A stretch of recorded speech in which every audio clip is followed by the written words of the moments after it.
Bienvenue dans le podcast de Dany. On est bien content de vous revoir après un épisode 3 pour le moins épique. J'espère que la star podcastou est redescendue de son ciel. C'est bien piteusement que nous avons rendu sa caravane dévastée par monsieur Double Clic. Oui monsieur, il va falloir être un peu moins émotif quant au bruitage de podcastou. Ça nous a quand même coûté son cachet pour compenser les réparations, cette blague. C'était une petite production, donc petit cachet. Mais on se refera sur les recettes. Alors, nous voilà déjà dans l'épisode 4, sur le signe toujours de la découverte de vos futurs balados, ou tout simplement pour parfaire votre culture générale de ce médium passionnant.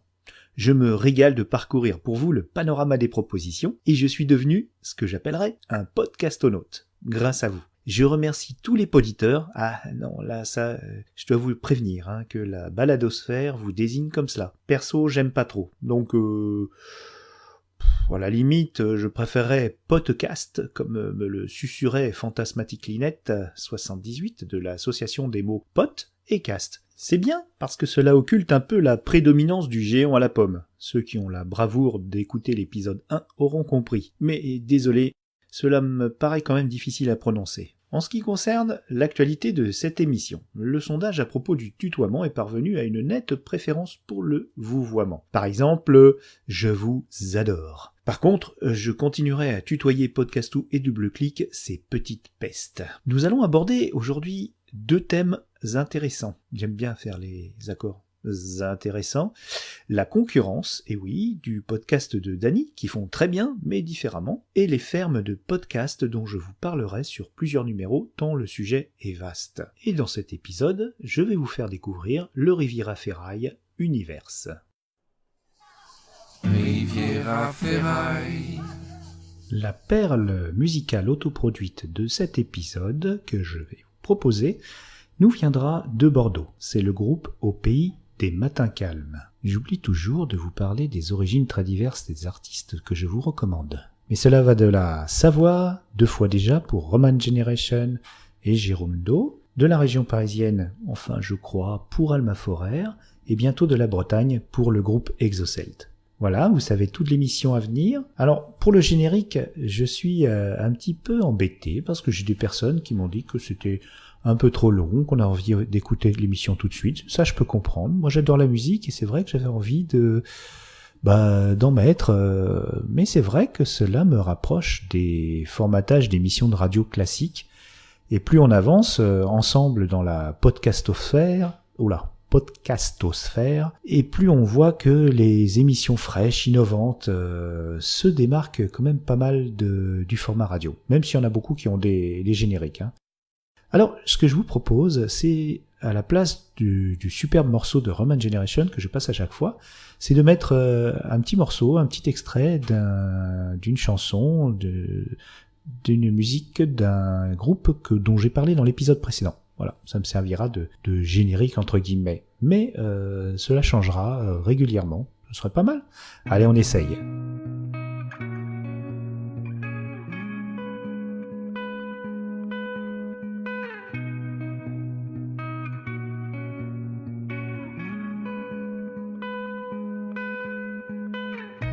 I thought it was too late to pray.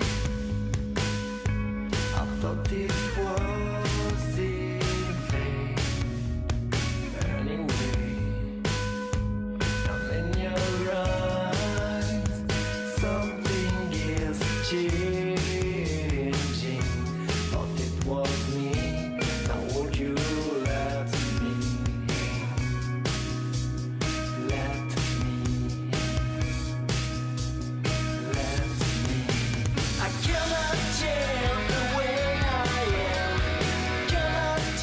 Voilà, nous avons fait un coup double parce que nous avions un morceau de Jérôme Do de l'album My Harmony dont je vous ai parlé dans l'épisode 2 et accompagné en featuring par Roman Generation. Ok, let's go vers les confrères. 2 sites ont retenu mon attention de par leur dynamisme et leur engagement carrément militant pour les développements du podcast indépendant. Il s'agit de PodCloud et de Podcastéo. Le site PodCloud est très bien fait. Allez donc y faire un tour pour y chiner vos émissions favorites en dehors des sempiternels rattrapages radio trop calibrés. À ce sujet, au contraire des recommandations des plateformes iTunes ou Spotify, Fortement tourné vers les rattrapages des grandes radios nationales dont je vous parlais, PodCloud vous propose un panorama de top de nouveautés et de classements par genre, ainsi que des rattrapages radio, mais plutôt des radios locales, qui sont beaucoup moins mises en avant d'habitude. C'est un excellent tremplin pour votre curiosité. Ce site est exempt de pop-up de publicité et fonctionne grâce à des bénévoles très sympas. J'ai eu l'occasion de converser avec l'un d'entre eux. Ils produisent d'ailleurs une émission Podcastorama très intéressante d'une 30aine de minutes. C'est un quinzomadaire.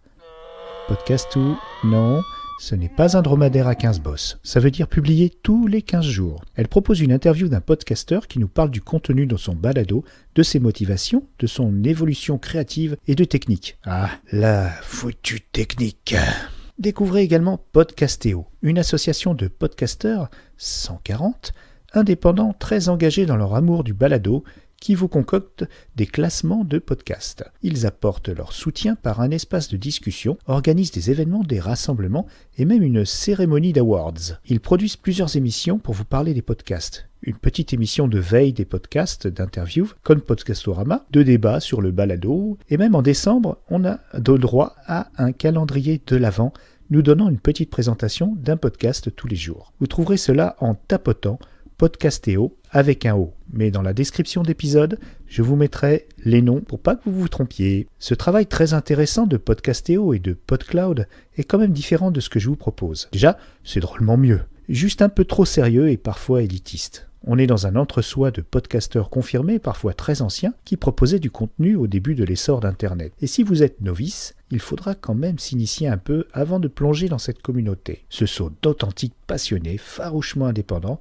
qui voit d'ailleurs d'un mauvais œil l'écosystème qui pointe le bout de son nez cycliquement. Les tentatives de professionnalisation et de monétisation du médium se font parfois au détriment du contenu pour le faire coller aux standards d'une ligne éditoriale radiophonique. L'exemple récent de la manne que récolte YouTube à peu de frais sur le dos des amateurs en a fait réfléchir plus d'un, dont notamment l'ancien et très décrié ancien directeur de l'INA et de Radio France, Mathieu Gallet, qui vient de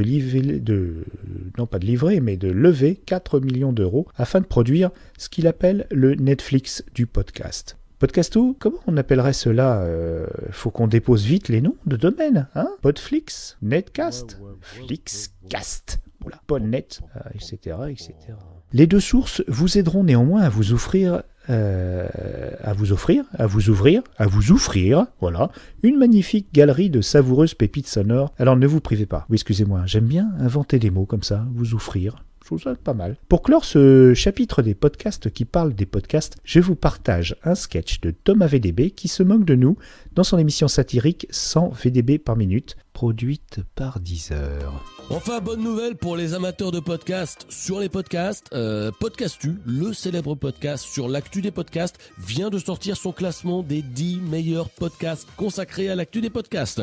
Alors, sans grande surprise, on retrouve en tête des noms comme ActuPod ou encore Le Coin des Podcastés, mais aussi des nouveaux venus dans le monde du podcast sur l'actu des podcasts avec Podcastissimo ou bien Je vais aller faire Popod, le nouveau podcast qui a changé la donne cette année dans le milieu des podcasts sur l'actu des podcasts. Évidemment, les équipes de tous les podcasts que je viens de vous présenter seront présentes au grand carnaval du podcast de Nogent-le-Rotrou le week-end prochain. De nombreux podcasts seront rejoués en live. Il y aura des DJ mix de podcasts qui mélangeront comme ça les podcasts sur leur table de mixage. Ne ratez pas ce grand carnaval du podcast qui s'appelle, je crois, Carnacast.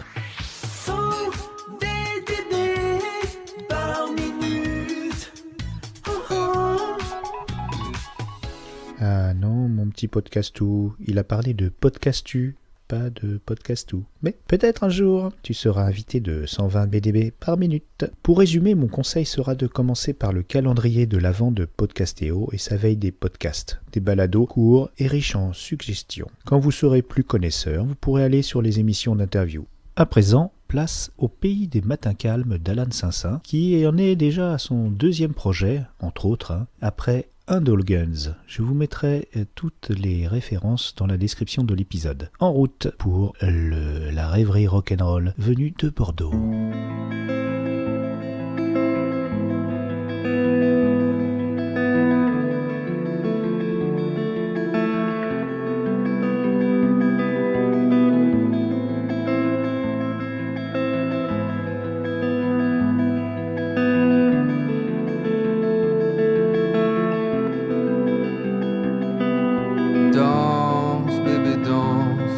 ça n'a plus d'importance,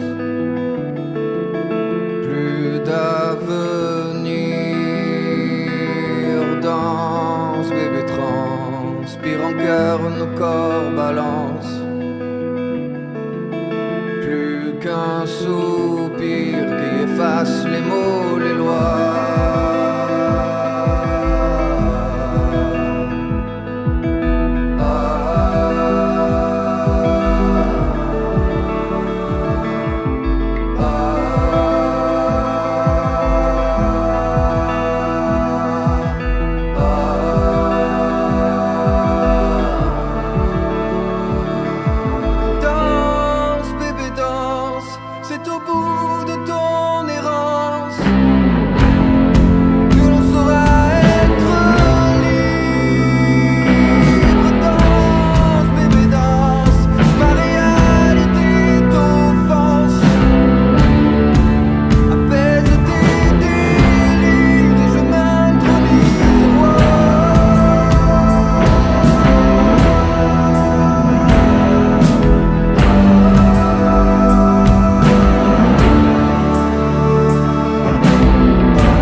Bébé, pensons nos âmes en souffrance.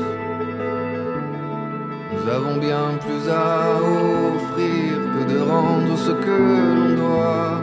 Bébé, danse, plus de peine, plus d'indolence. Tes pattes définissent bien plus que ta foi.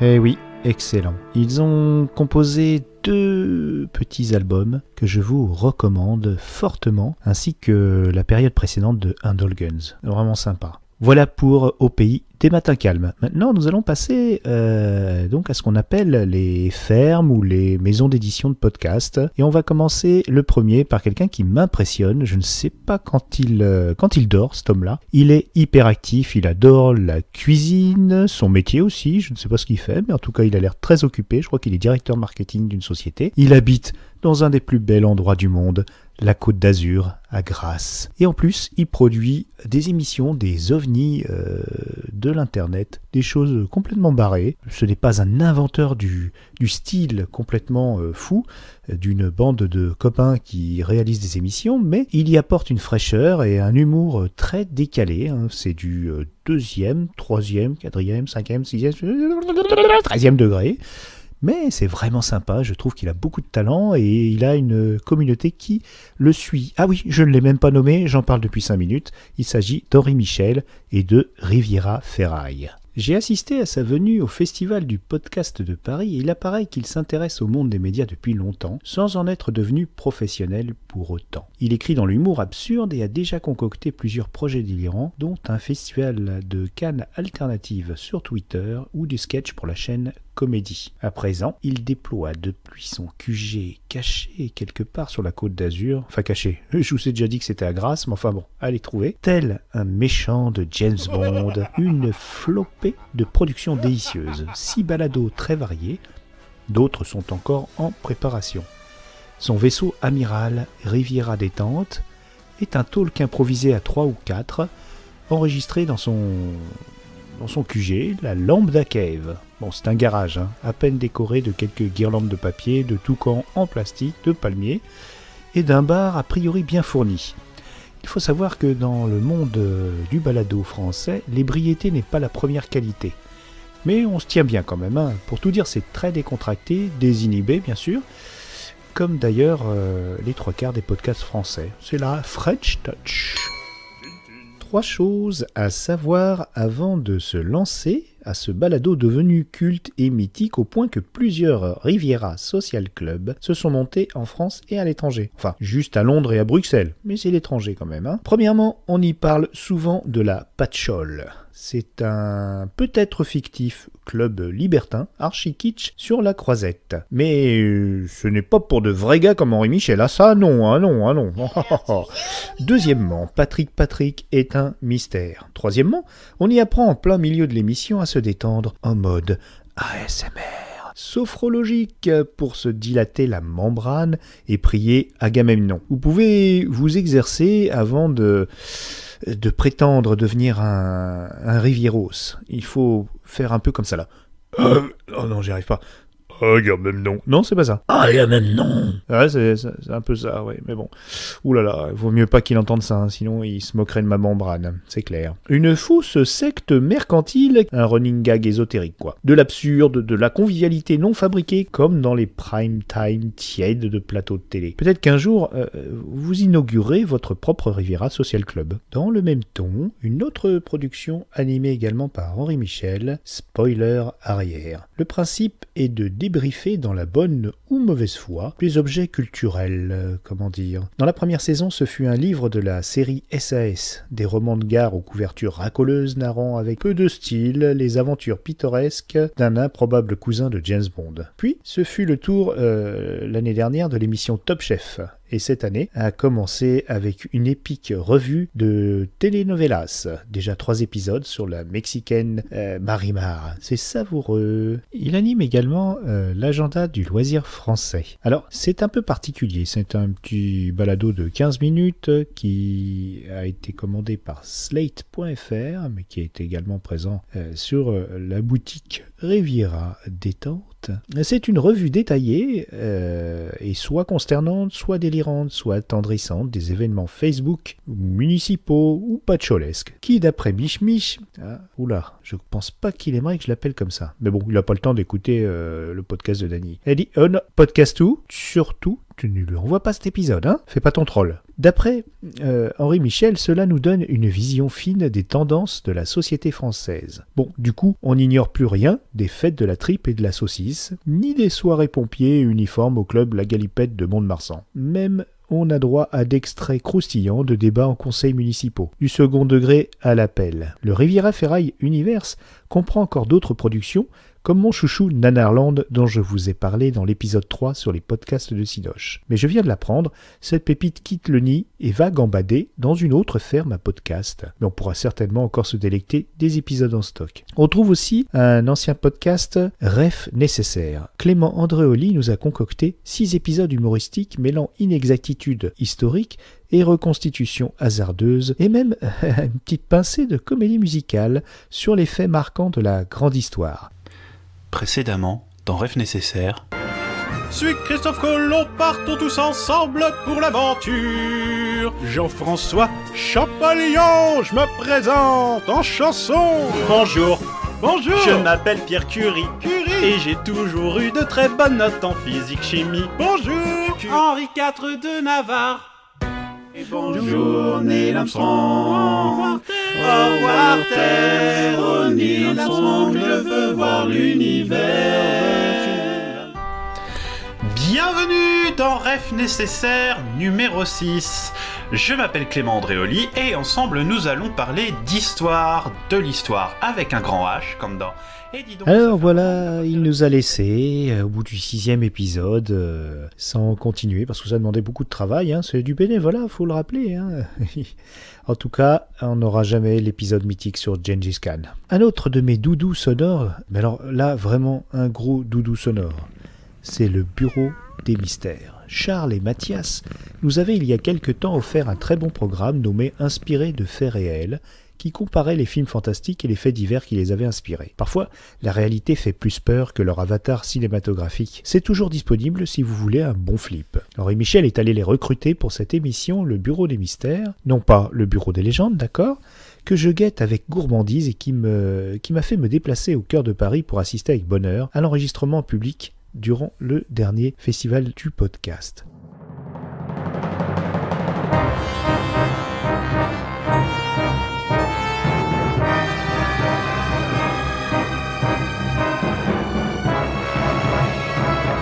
Les fantômes de Victor Hugo, une expédition mortelle. Le fantôme de l'école, du bourdonnement dans les oreilles des Américains. Ce sont nos dossiers du jour dans le Bureau des Mystères.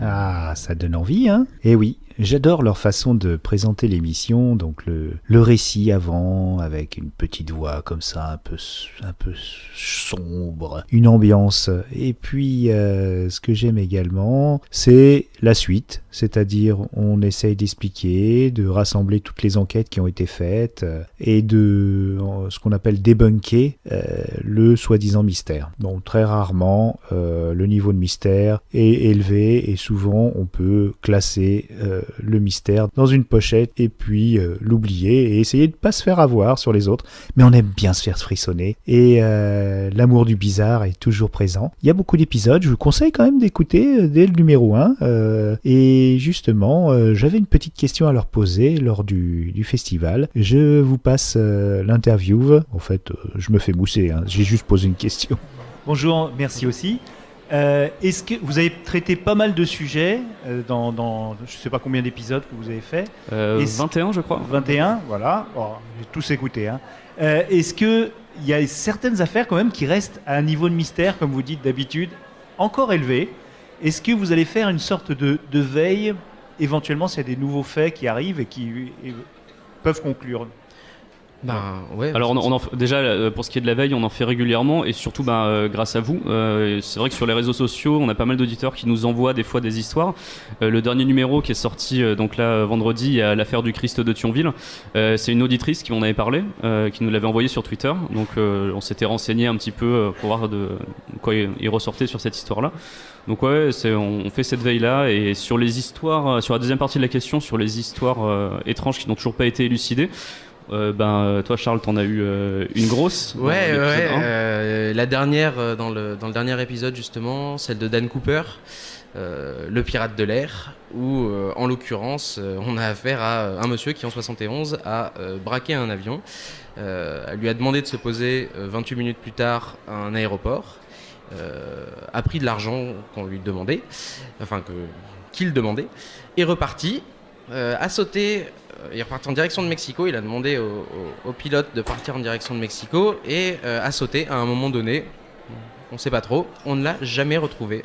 On n'a jamais su identifier cette personne parce que c'est une époque où on pouvait voyager de manière anonyme. C'est une affaire qui est devenue extrêmement dense parce qu'elle est hyper connue aux États-Unis et il y a, je crois, à peu près 900 personnes, c'est ce que tu avais dit, qui ont déclaré être Dan Cooper depuis le début de l'affaire. Donc voilà, c'est assez balèze. Donc en fait, le fait qu'il y ait énormément de gens qui disent l'être, en plus, ça ne fait que intensifier le mystère autour de l'affaire. Et l'autre grande affaire qu'on a eue qui reste mystérieuse, c'est Dyatlov, évidemment. Il y a pas mal de monde. Je crois que c'est l'émission l'histoire qui avait le plus fait peur aux auditeurs, Dyatlov, si je ne me trompe pas. Voilà. Donc sur ce groupe de randonneurs qui disparaît dans la montagne, celle-là reste aussi totalement irrésolue aujourd'hui. Hein. Oui, avec des traces de radioactivité, des choses étranges. Et, Boulet nous fait signe que non. Ah, Boulet, tu veux venir ? Tu veux apporter un élément de réponse ? Tu parles de l'histoire des randonneurs russes là dans la. Tu étais pas mal intéressé aussi, je me souviens. Oui, mais en fait, tu te rends aussi compte quand tu lis sur cette affaire qu'il y a eu beaucoup d'éléments qui ont été rajoutés a posteriori. Et que c'est très dur de démêler le vrai du faux. Il y a des articles qui disent qu'on les a retrouvés, qu'ils étaient tous orange. Il y en a d'autres qui disaient qu'ils étaient hautement radioactifs. Mais a priori, il y a beaucoup de ces éléments qui sont complètement faux, quoi. Donc le coup de la radioactivité, par exemple, je crois que ça a été débunké. Et qu'il y a eu des histoires, ils étaient un peu radioactifs, mais pas plus que pas des taux normalement élevés qu'on trouve dans la région, quoi. D'accord. Donc voilà, il y a comme ça quelquefois beaucoup d'affaires qui qui deviennent des légendes et qui sont montées en épingle, alors que là, il y a eu plusieurs explications tout à fait rationnelles qui ont été avancées pour ce phénomène-là, notamment une avalanche ou on l'avait évoqué d'ailleurs dans l'émission. Le fait que le grand froid peut donner aussi un sentiment de brûlure et que du coup, ils auraient pu vouloir se débarrasser de leur couche de vêtements, etc.